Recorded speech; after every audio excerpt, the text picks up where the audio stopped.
Elle habite à Riquier, c'est une militante féministe. Je passe la parole à Ariane Cutel.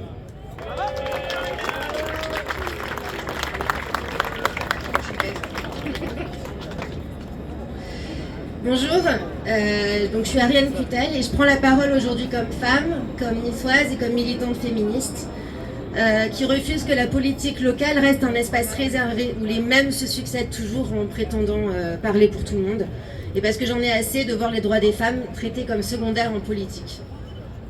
À Nice, comme partout ailleurs, les femmes font vivre la ville au quotidien, dans les écoles, dans les associations, dans les quartiers, dans les services publics.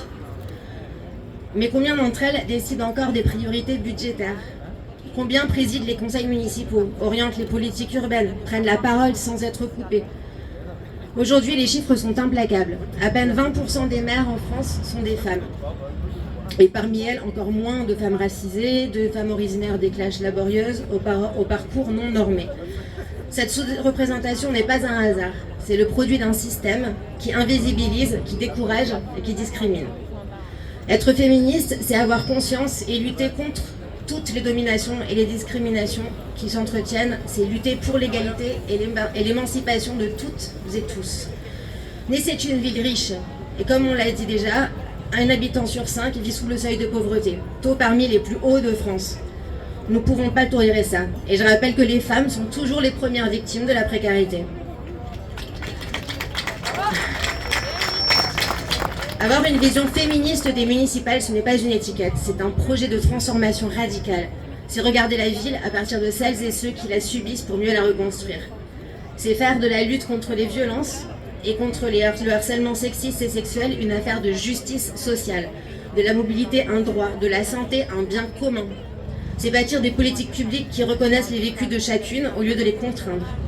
À moyen terme, il faut changer la culture politique elle-même.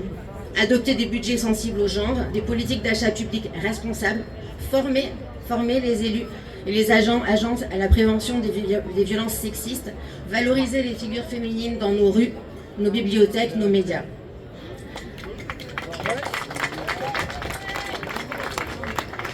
Si je m'engage avec cette liste, c'est parce que je crois que la gauche doit renouer avec son essence, la justice, la solidarité et le soin. Parce qu'une communiste féministe et progressiste, c'est une commune qui n'abandonne personne. Alors oui, cette campagne, c'est plus qu'une élection. C'est un appel à reprendre la parole, à reprendre le pouvoir, à faire de la politique non pas une conquête, mais une réappropriation.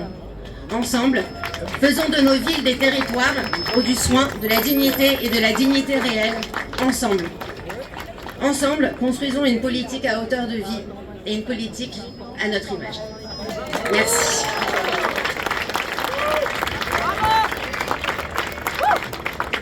Merci Ariane. Donc, tu l'as dit, Nice est une belle ville où il va falloir toutes et tous se réapproprier le territoire.